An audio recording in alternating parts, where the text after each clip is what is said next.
Welcome to Tita Talks. My name is Sonia Tita Popolo, and I'm your host. It is a great privilege and pleasure to welcome back Deborah Harper. Deborah is a certified executive leadership and life transitions coach.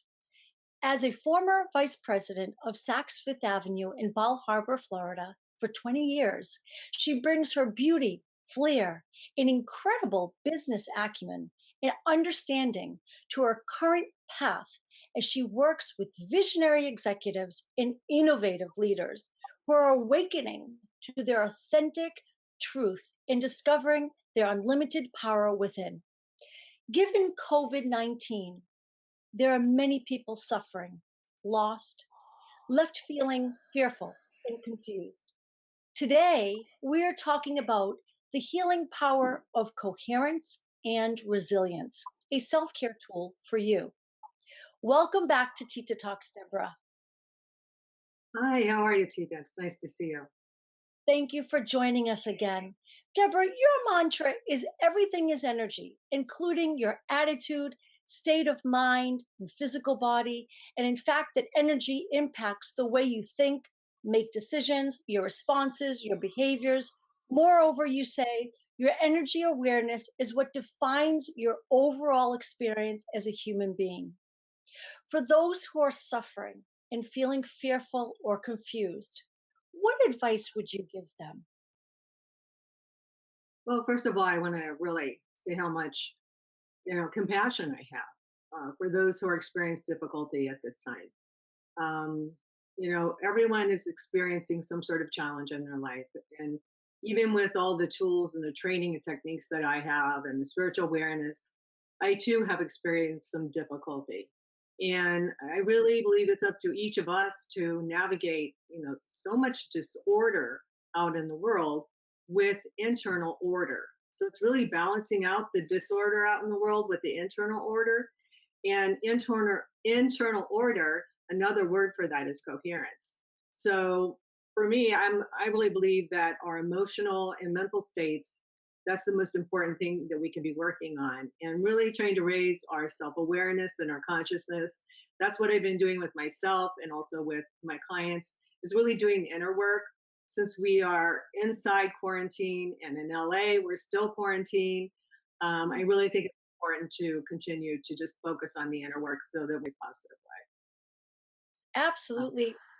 We agree. It is a time for reset, a way to find a pathway forward. Our philosophy is that true self care relies on utilizing all four pillars of a healthy lifestyle. That is exercise, nutrition, rest healing, and mindfulness meditation. And this is our formula for health, happiness, and longevity. When these four pillars are in alignment, we achieve harmony and equilibrium. Why is it so important to learn and understand coherence as relates to having all four pillars in alignment? Well, coherence is defined in many ways, but for the purpose of this discussion, I would describe it as the alignment between the heart and the brain.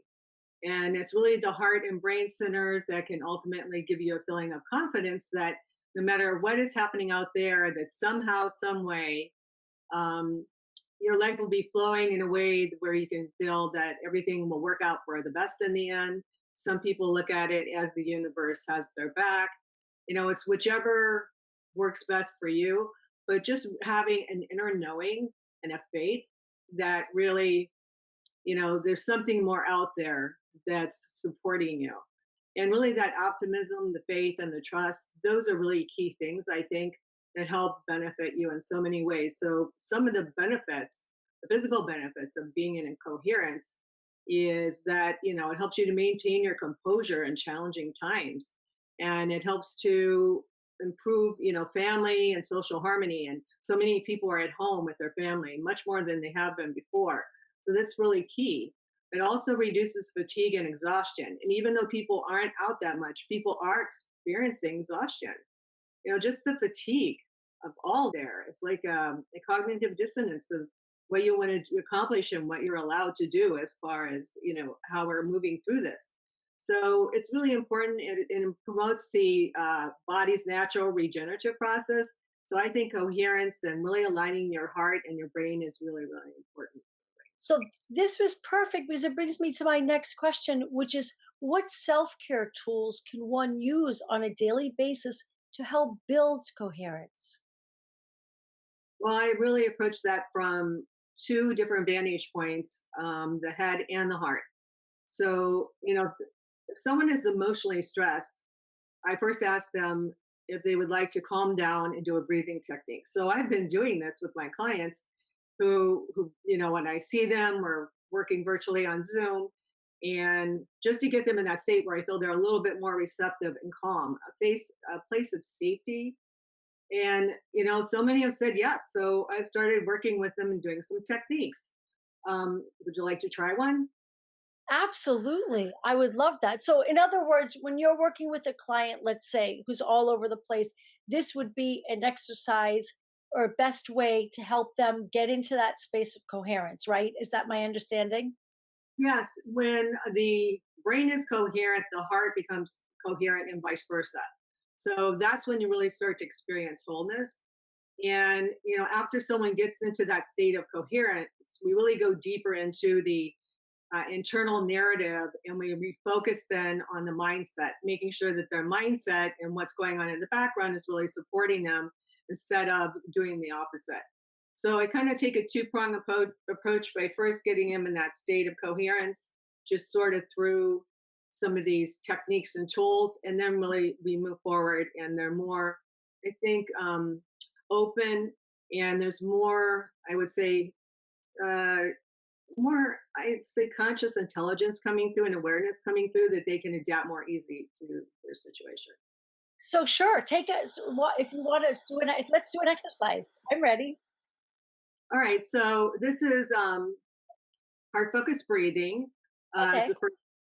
What we're really going to do is it's called the quick coherence technique, and it was developed by HeartMath, which everything from HeartMath is science based.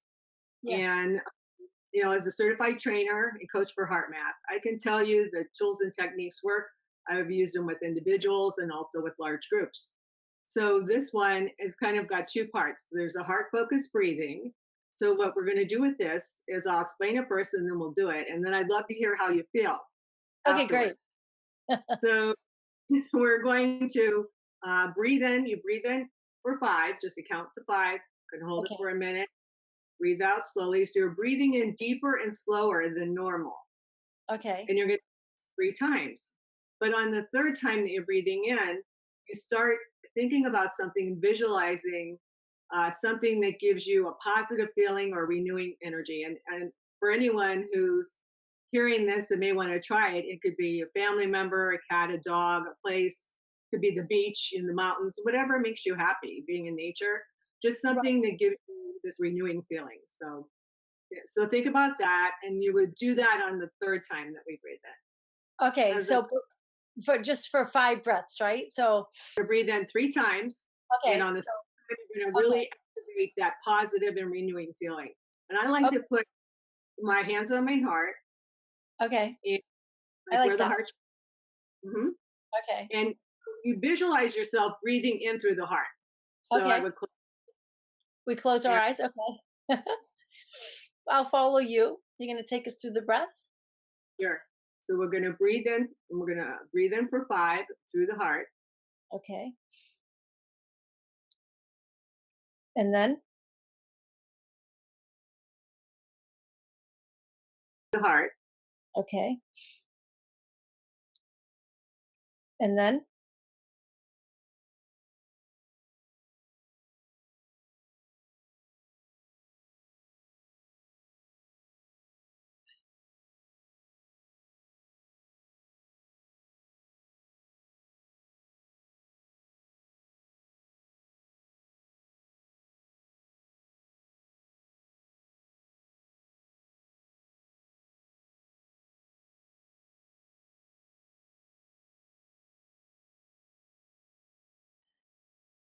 you know, okay. and then breathe out. And this time, something that gives you that renewal. So, how do you I feel? mean, Do you notice anything? Yeah. Yes. It's a nice grounding Yeah, exercise. yes. Just wrap. Wonderful, wonderful exercise. Yeah, I could really feel that. I feel centered. And the more self-care tools and techniques you have, then the better prepared you will be. So we're not born knowing how to be resilient or how to handle an unprecedented change like the COVID-19 pandemic. So Deborah, how are you helping your clients to better understand and build resilience? Well, resilience is really the capacity to adapt in the face of stress, challenge, and adversity. That so applies to right now. So when people are faced with a challenging situation, they have a tendency to go into fight, fright, or freeze.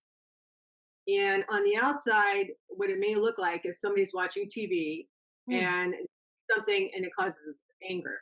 So they are in a fight mode. They're feeling that anger, they're upset by what they're seeing on TV. Someone else may be watching TV and they see something that makes them fearful. So they go into fright mode. Someone else may be watching TV and feel like it's not worth it. I have no power. I can't change anything. They feel like a victim. So they're in freeze mode. And when they're in freeze mode, that's when they're really binge watching, binge eating, and doing other things that are unhealthy, unhealthy lifestyle. And we talked before about Greg Braden and Dr. Joe Dispenza and Bruce Lipton, Dr. Bruce Lipton. And they talk a lot about that there are 50 trillion cells in our body that cannot see what's going on in the outside. So for those people who were watching TV and either going into fight, fright, or freeze, their information comes from their senses, thoughts, and emotions. So that fear, that anger, that apathy, and other negative emotions that go along with that, that releases cortisol in their body. Hmm. And before their cells go into protection and then their immune system weakens. That's the last thing anybody wants to happen right now. Absolutely. So, in the more you incorporate positive habits and the more you learn about yourself and the what works best for you in your life, the better your life you will live. We know Yeah. that. There's a passage I'll read it from Sonia's Ring from my book. Physical and spiritual well-being is necessary for life and growth. It is what helps us to keep alive, maintains and nourishes love, faith, hope, perseverance, compassion, and kindness. All of this is available to you. So reach out and grab what is yours. And Deborah, what would you like to make sure we communicate with our viewers? Yes. I think it's important to practice, deep breathing. This sounds crazy, but this as a yogi. Mindfully taking deep breaths throughout the day resets your energy. And heart focused breathing, which we just did, is also it's so powerful. And when I do that, I visualize light coming in through my heart and going through my body. And just these simple breathing techniques, what happens is when you do a deep breath, the CO2, the carbon dioxide, the levels drop and it activates this higher awareness and access to source consciousness. So also your body becomes more alkaline naturally. And I don't know about you, but I'm always drinking high alkaline water. Same. And yes, Absolutely. yes, Yes. so taking these deep breaths and resetting your energy, paying attention to what you're giving your power to, and claim it back. Make sure that you're claiming your power back. You need to look at your emotions that are anchored in the past and decide if they belong in the past and or if they belong in the future or just leave them in the past and to choose wisely. So that's what I'd say. The more consciously we become about the frequency that we're emitting, and we become aware of what it is we want to manifest on the physical plane, that's more we're going to be contributing to the solutions that are so needed at this time. You know, that's what I'd say. Thank you so much. Thank you for joining us on Tita Talks and thank you for sharing. The breathing exercise is so wonderful. It will be helpful for folks at home to try it and to work through whatever fears or anxieties that they're feeling. Again, Deborah, thank you so much for joining. Thank you so much.